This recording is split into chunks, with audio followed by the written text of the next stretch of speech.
ভাই রে ভাই, কি যে ঘটবে আজকে বোঝা যাচ্ছে না। আজকে বলতে বাংলাদেশে সেই ডেডলাইন শেষ হবে ভোর ৬টায়।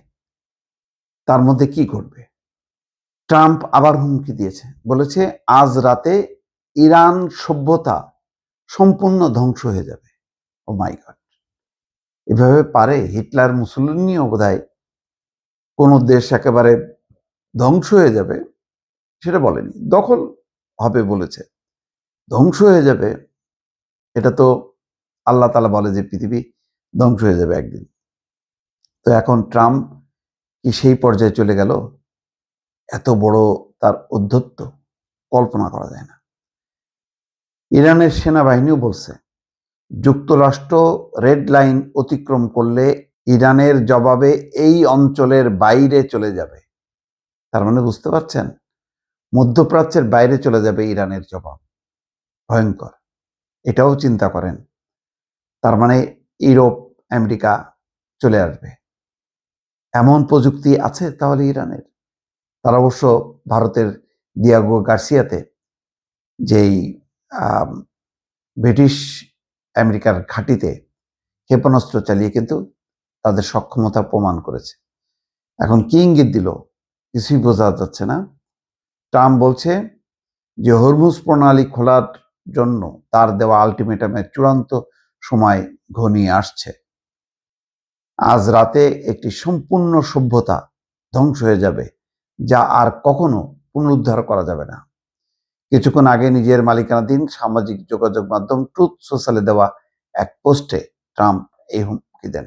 তিনি বলছেন, আমি চাই না এটা ঘটুক, কিন্তু এটি সম্ভবত ঘটবে। তবে এখন যেহেতু আমরা সম্পূর্ণ এবং সামগ্রিক শাসনের পরিবর্তন করেছি, যেখানে ভিন্ন অধিকতর বুদ্ধিমান এবং কম কট্টরপন্থীরা আছে, হয়তো কিছু বিপ্লবী চমৎকার কিছু ঘটতে পারে। তার মানে একটা ইঙ্গিত দিল যে একটা অভ্যুত্থান ঘটে যাবে। মার্কিন প্রেসিডেন্ট বলেন, কে জানে, আজ রাতেই আমরা জানতে পারবো বিশ্বের দীর্ঘ এবং জটিল ইতিহাসের অন্যতম গুরুত্বপূর্ণ এক মুহূর্ত আসছে। ৪৭ বছরের শোষণ, দুর্নীতি এবং মৃত্যুর অবশেষে অবসান ঘটবে। ইরানের জনগণকে ঈশ্বর আশীর্বাদ করুক। ইরানের জনগণকে আশীর্বাদ করে ইরানের প্রাচীন সভ্যতা ধ্বংস করে দেবে। এই হচ্ছে তার আশীর্বাদের নমুনা। এই হুমকির জবাবে আইআরজিসি কি বলছে? যুক্তরাষ্ট্র রেড লাইন অতিক্রম করলে ইরানের জবাব আঞ্চলিক গণ্ডির মধ্যে সীমাবদ্ধ থাকবে না। তার মানে শুধু মধ্যপ্রাচ্যের মধ্যে থাকবে না। মার্কিন প্রেসিডেন্ট ডোনাল্ড ট্রাম্প ইরানকে আলটিমেটামের কথা স্মরণ করিয়ে দিয়েছে। ইরান যদি হরমুজ প্রণালী খুলতে সম্মত না হয়, তবে তিনি ইরানের বিদ্যুৎ কেন্দ্র এবং সেতুগুলোতে কয়েক ঘন্টার মধ্যে আঘাত হানবেন। ট্রাম্পের এই হুমকির জবাবে আইআরজিসি বিবৃতিতে বলেছে, যুক্তরাষ্ট্র যদি বেসামরিক স্থাপনায় আক্রমণ করে, তবে ইরানও পাল্টা আঘাত হানতে দ্বিধা করবে না।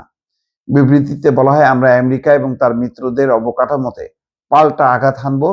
এতে যুক্তরাষ্ট্র এবং তার মিত্ররা বহু বছর ধরে এই অঞ্চলের তেল এবং প্রাকৃতিক গ্যাস থেকে বঞ্চিত হবে।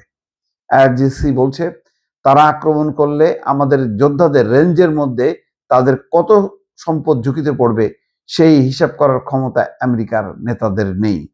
বিবৃতিতে বলা হয়, যুক্তরাষ্ট্র রেড লাইন অতিক্রম করলে ইরানের জবাব আঞ্চলিক গণ্ডির মধ্যে সীমাবদ্ধ থাকবে না। চিন্তা করছেন কিভাবে পাল্টাপাল্টি হুমকি? কি হবে শেষ পর্যন্ত? তার জবাব হয়তো কয়েক ঘন্টার মধ্যেই পাওয়া যাবে দর্শক।